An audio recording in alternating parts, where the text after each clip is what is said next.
नमस्कार दोस्तों, स्वागत है आप सब लोगों का आरपीएससी एग्जाम्स यूट्यूब चैनल पर।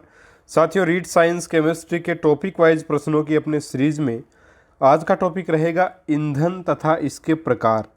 ये अपना केमिस्ट्री का एक टॉपिक है जिसमें से प्रश्न लगभग आता ही है परीक्षा में।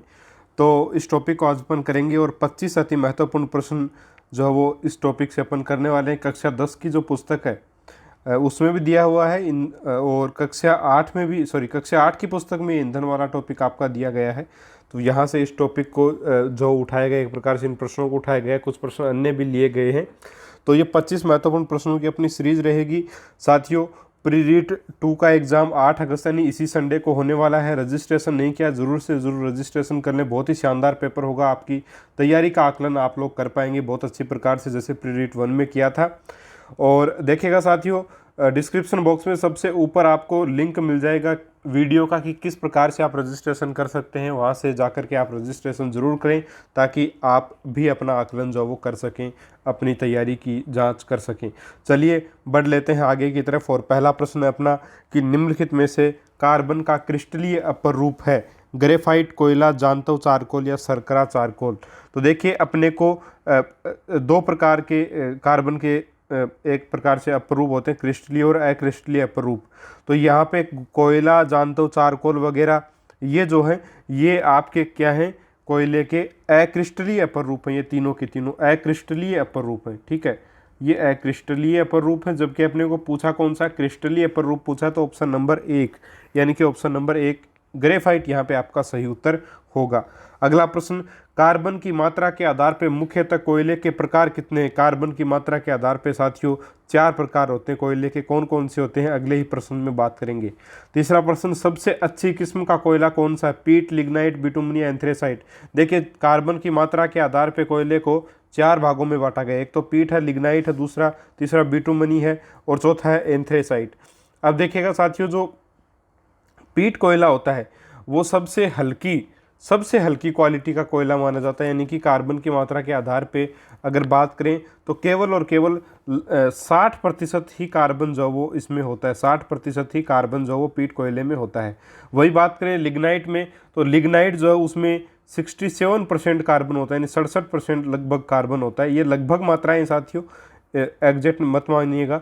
बिटुमनी जो है उसमें लगभग 80% का कार्बन जो वो होता है। उसी पर अगर बात करें अपन एंथ्रेसाइट की, तो इसमें 90 से लेकर 98% तक कार्बन पाया जाता है। और कार्बन की मात्रा के आधार पर सबसे अच्छी क्वालिटी का जो कोयला होता है वो आपका एंथ्रेसाइट कोयला होता है, जबकि सबसे घटिया क्वालिटी का कोयला पीट कोयला होता है। तो ऑप्शन नंबर 4 इस प्रश्न का आपका सही आंसर जो वो रहेगा। अगला प्रश्न, पेट्रोलियम का प्रभाजी आसवन का अंतिम अवशेष क्या होता है? पेट्रोलियम गैस, केरोसिन, पेट्रोलियम कोलतार या पैराफिन मोम। तो देखिए, इस प्रश्न का जो आंसर रहेगा, बहुत अच्छा प्रश्न है और इसका उत्तर रहेगा पेट्रोलियम कोलतार। डामर जिसको अपन एक प्रकार से बोल देते हैं सामान्य भाषा में, वो आपका अंतिम उत्पाद, एक प्रकार से अंतिम अवशेष के रूप में अपने को प्राप्त होता है। ठीक है, चलिए आगे बढ़ते हैं। अगला प्रश्न, पेट्रोलियम के प्रभाजी आसवन में कितने डिग्री तापमान पर पेट्रोल को अलग किया जाता है? तो साथियों, पेट्रोल को 30 से लेकर के 120 डिग्री सेंटीग्रेड तक जो वो अलग किया जाता है। तो ऑप्शन नंबर आपका 2 यहाँ पे सही उत्तर होगा। अगला प्रश्न, किस पेट्रोलियम उत्पाद का उपयोग बूट पॉलिश का जो बनाने में किया जाता है? पेट्रोलियम कोलतार, स्नेहक तेल, पैराफिन मोम या नेफ्था। तो इसका उत्तर होगा आपका ऑप्शन नंबर 3, पैराफिन मोम का उपयोग जो है वो बूट पॉलिश बनाने में किया जाता है। तो ऑप्शन नंबर 3 सही होगा। अगला प्रश्न, उद्योगों में उपयोगी उत्पाद प्राप्त करने के लिए कोयले का प्रक्रमण किया जाता है। निम्नलिखित में से कौन सा पदार्थ कोयले से प्राप्त नहीं होता? ठीक है, देखिए, उद्योगों में उपयोगी उत्पाद प्राप्त करने के लिए कोयले का क्या किया जाता है? प्रक्रमण किया जाता है। एक प्रक्रिया होती है। निम्नलिखित में से कौन सा पदार्थ कोयले से प्राप्त नहीं होता? इस प्रक्रमण प्रक्रिया के दौरान क्या प्राप्त नहीं होता अपने को? कोक, कोलतार, कोलगेस या सीएनजी। तो देखिए, कोक हुआ आपका और कोलतार हुआ और कोलगेस, ये तीनों के तीनों कोयले के प्रक्रमण से अपने को प्राप्त होते हैं, तीनों के तीनों। लेकिन सीएनजी गैस प्राप्त नहीं होती। तो ऑप्शन नंबर 4 इस प्रश्न का सही उत्तर आपका हो जाएगा। ठीक है, अगला प्रश्न, कोयला जिसके अवशेषों से बनता है, केवल वनस्पति से, केवल जंतु से, वनस्पति और जंतु दोनों से, न वनस्पति न जंतु से। तो देखिए साथियों, वनस्पति और जंतु दोनों से नहीं आएगा, कोयला केवल और केवल वनस्पति से बनेगा। ठीक है, केवल वनस्पति के अवशेष जो नीचे दब गए हैं जमीन में करोड़ों वर्षों पूर्व, उससे जो वो कोयला बना है अपना, जो जंतु अवशेष है उनसे अपना क्या बना है, पेट्रोलियम बना है। याद रखिएगा इसको, इंपॉर्टेंट प्रश्न है, ठीक है। तो ऑप्शन नंबर 1 यहाँ पे आपका उत्तर होगा। अगला प्रश्न, मृत वनस्पति के कार्बनीकरण से कौन सा पदार्थ बनता है, कोयला बनता है साथियों, अभी अभी इसी प्रश्न में बात की पिछले प्रश्न में। तो ऑप्शन नंबर 1 यहाँ पर भी सही उत्तर होगा। अगला प्रश्न, कोलतार से नेफ्थलीन की गोलियां प्राप्त की जाती हैं और इनका उपयोग किसे भगाने में किया जाता है साथियों, मोथ नामक जीव को भगाने में नेफ्थलीन की गोलियों का उपयोग जो वो किया जाता है, ठीक है। अगला प्रश्न, निम्नलिखित में से कौन सा पेट्रोलियम का अवयव नहीं है, पैराफिन, मोम, स्नेहक तेल, पेट्रोल या कोक। तो कोक जो वो कोयले का है। ऑप्शन नंबर 4 आपका सही उत्तर यहाँ पे हो जाएगा, ठीक है। अगला प्रश्न, पेट्रोलियम का निर्माण उन जीवों से हुआ है जिनका आवास था, पेड़ पौधे, मृदा, समुद्र या चट्टानें। तो समुद्र में जिनका आवास था उन जीवों से जो है वो पेट्रोलियम का निर्माण हुआ है। ऐसा माना जाता है कि समुद्रीय जीव जो पृथ्वी में उथल पुथल के कारण जो समुद्र में जीव थे वो नीचे दब गए और उनसे ही जो है वो बाद में जो है एक प्रकार से अत्यधिक दाब और अत्यधिक ताप के कारण, ठीक है, वो पेट्रोलियम के रूप में परिवर्तित हो गए, ठीक है। तो ऑप्शन 3 होगा यहाँ पे। अगला प्रश्न, निम्नलिखित में से सही कथन का चयन करना है। एक प्राकृतिक गैस का परिवहन पाइपों द्वारा कठिन होता है। तो सही कथन का चयन करना अपने को। तो ये कठिन तो क्या होता है, हो ही जाता है आराम से। तो अगला है, प्राकृतिक गैस की कमी यह है कि घरों में जलाने से के लिए इसका सीधा उपयोग नहीं कर सकते। एलपीजी का अपन कर सकते हैं, कोई दिक्कत नहीं है। फिर प्राकृतिक गैस को संपीड़ित प्राकृतिक गैस के रूप में अधिक दाब पर भंडारित किया जाता है। ये अधिक दाब पर नहीं बल्कि कम दाब पर भंडारित किया जाता है साथियों। प्राकृतिक गैस को संपीड़ित प्राकृतिक गैस के रूप में, सीएनजी के रूप में कम दाब पर भंडारित किया जाता है, ठीक है। तो ऑप्शन नंबर 3 जो सही कथन का चयन करना है अपने को। माफ़ी चाहूँगा, गलत समझ गए मैं भी इस प्रश्न को। सही कथन का चयन करना है ना।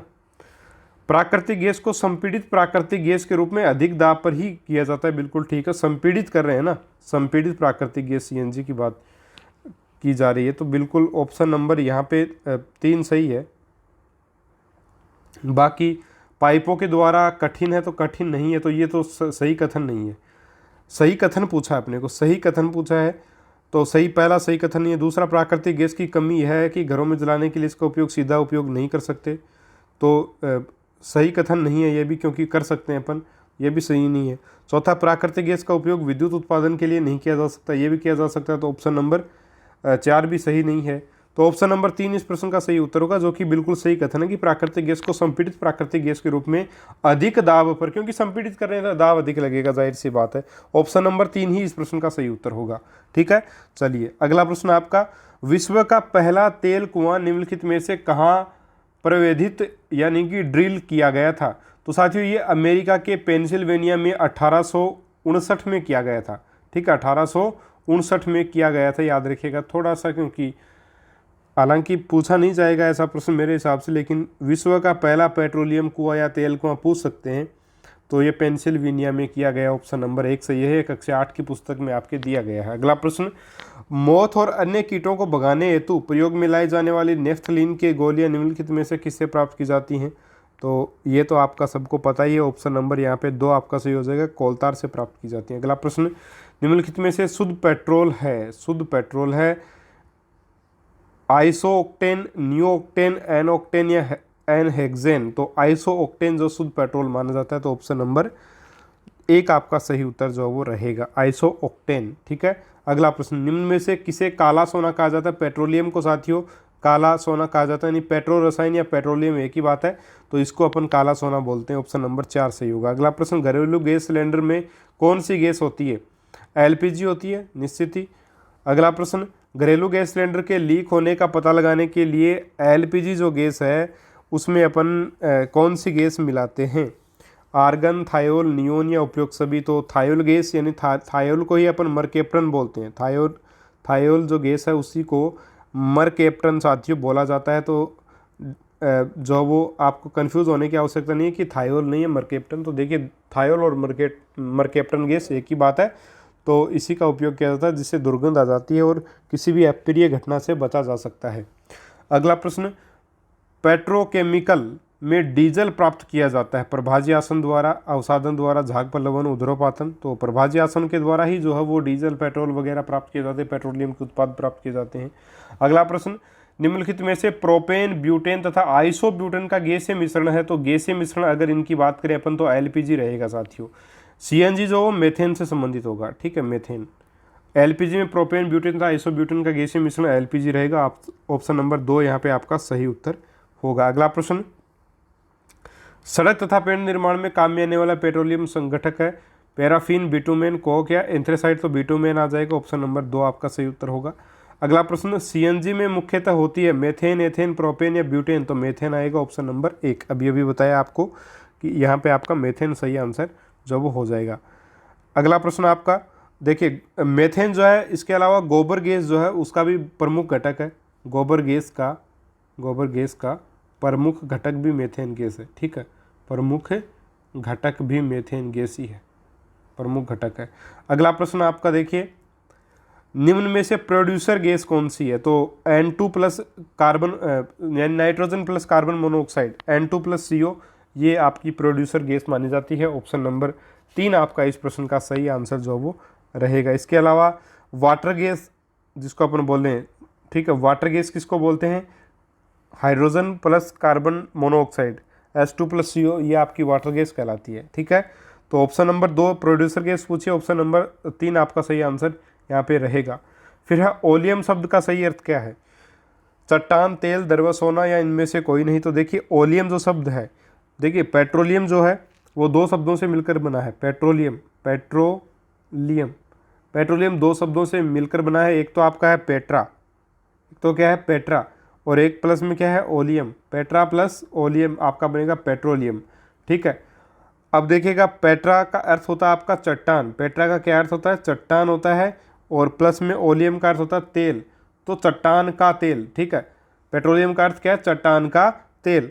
अब देखिएगा यहाँ पे पेट्रा का अर्थ चट्टान है, तो ओलियम का अर्थ अपने को पूछा है, तो ऑप्शन नंबर 2 इस प्रश्न का सही उत्तर हो जाएगा। ओलियम का अर्थ तेल, ये भी आपके कक्षा 8 की पुस्तक में जो वो दिया गया है, ठीक है साथियों। तो ऐसे प्रश्न भी क्या बन जाते हैं, पूछ लिए जाते हैं, तो करना कोई गलत चीज़ नहीं है। इन प्रश्नों को सीधा सीधा प्रश्न बन जाता है, कभी कभी बहुत आसान और अपना गलत हो जाता है क्योंकि अपन उसके ऊपर ध्यान नहीं देते हैं, ठीक है। तो ऑप्शन नंबर 2 इस प्रश्न का सही उत्तर होगा। तो ये थे आपके ईंधन तथा इसके जो प्रकार हैं उससे संबंधित महत्वपूर्ण प्रश्न, जिसमें अपन ने कोयले और अपने पेट्रोलियम के बारे में डिटेल से डिस्कस किया, प्रश्नों को अपन ने डिस्कस किया है, ठीक है। तो उम्मीद करूंगा ये प्रश्न आपको ज़रूर अच्छे लगे होंगे, और प्री री 2 के लिए रजिस्ट्रेशन ज़रूर से ज़रूर आपको करना है अगर आपको अपनी तैयारी की सही जांच करनी है, ठीक है। क्योंकि देखिए 4000 के आसपास 4,000 लोगों ने प्री रीट 1 का एग्ज़ाम दिया है, और प्यारे साथियों प्री रीट 1 का एग्ज़ाम देने वाले सभी बच्चे निश्चित ही अपना सही मूल्यांकन कर पा रहे होंगे, और जहाँ पे आवश्यक सुधार है उन्होंने किए भी होंगे, और प्री रीट 2 में आपका स्कोर भी जो वो सुधर जाएगा, मुझे पूरी उम्मीद है, क्योंकि आपने आवश्यक सुधार जो वो किए होंगे, ठीक है। तो अगर आपने प्री रीट 2 का अभी तक रजिस्ट्रेशन नहीं किया, ज़रूर से ज़रूर करें। मात्र 20 रुपये फीस है, इसमें आपको सभी प्रकार के पेपर्स मिलेंगे एक प्रकार से। तो एक पेपर आपका इसमें रहेगा, और इसमें जिन बच्चों ने सेकेंड लैंग्वेज संस्कृत ली है उनके लिए भी पेपर है, सेकेंड लैंग्वेज इंग्लिश ली है उनके लिए भी पेपर है, और जिन्होंने फर्स्ट लैंग्वेज इंग्लिश ली है, सेकेंड लैंग्वेज हिंदी ली है, उनके लिए भी इसमें पेपर बनाया गया है, ठीक है। तो ज़रूर से ज़रूर रजिस्ट्रेशन करें। नीचे डिस्क्रिप्शन बॉक्स में सबसे ऊपर लिंक दिया गया है कि कैसे आप रजिस्ट्रेशन कर सकते हैं, ठीक है साथियों। मिलेंगे अपन अगले वीडियो में। अगर आपको वीडियो पसंद आया लाइक करें, शेयर करें वीडियो को, चैनल को सब्सक्राइब करें, और अपने दोस्तों के साथ भी शेयर करें, ठीक है साथियों। नमस्कार, जय हिंद, जय भारत।